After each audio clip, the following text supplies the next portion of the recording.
Now this was one of the more difficult parts of the project. I wanted to be able to run this control panel to an Xbox 360 for players 1 and 2, as well as interface to an iPad. Now I had to do a lot of research in order to how to figure this out, how to wire both up together. And after doing a lot of research and people saying could do it, could not do it, I found a way.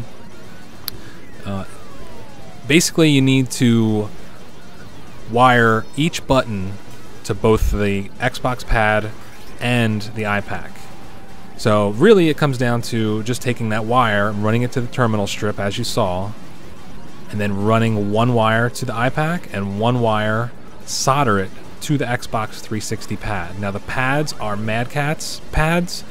They actually are rebranded for GameStop, and I went to GameStop and purchased 2 Xbox pads, generic, and open them up, and basically you are left with a bare board, and all it's required is you to solder on one wire to each button.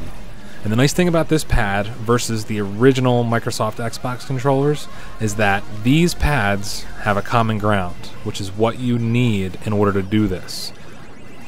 Common ground is all buttons run to one contact point.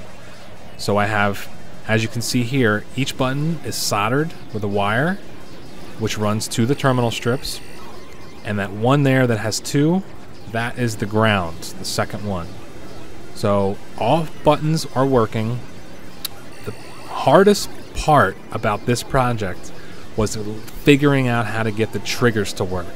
And the reason being is the triggers are analog controls, which means they're pressure sensitive. They don't read like a button.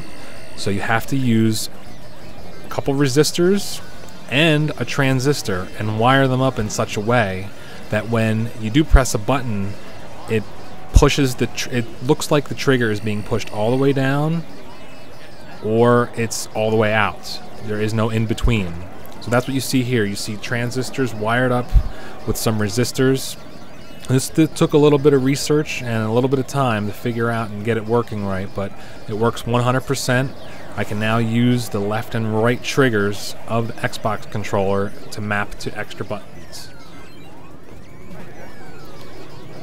All the wires from the controller run to the terminal strips. They are all labeled with a little flag.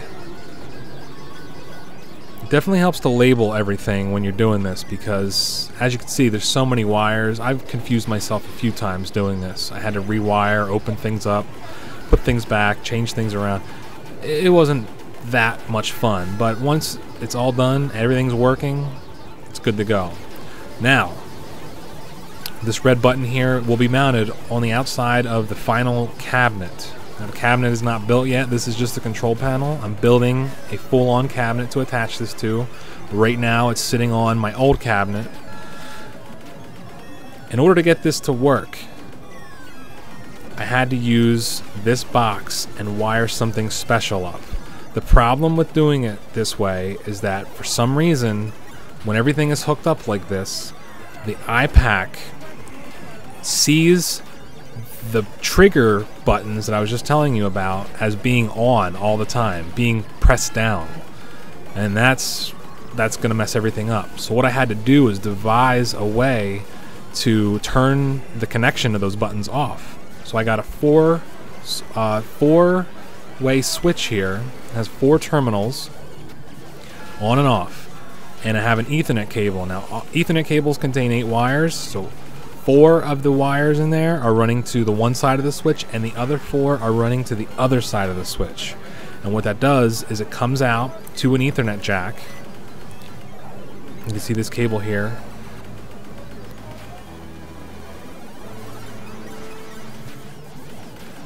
This Ethernet jack will plug into that little black box down there. Has a coupler on it.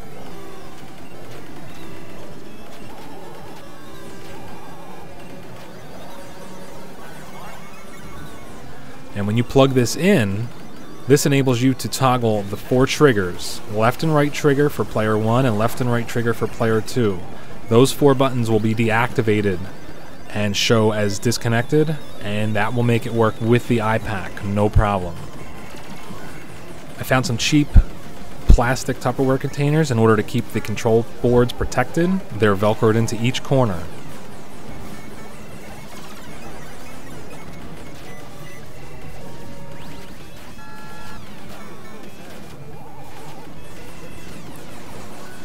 Do one quick overview from the top down of the board.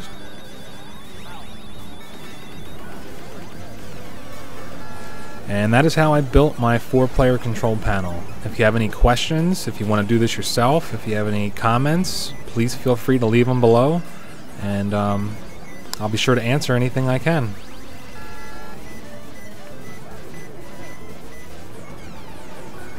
Thanks for watching, and I'll see everybody next time.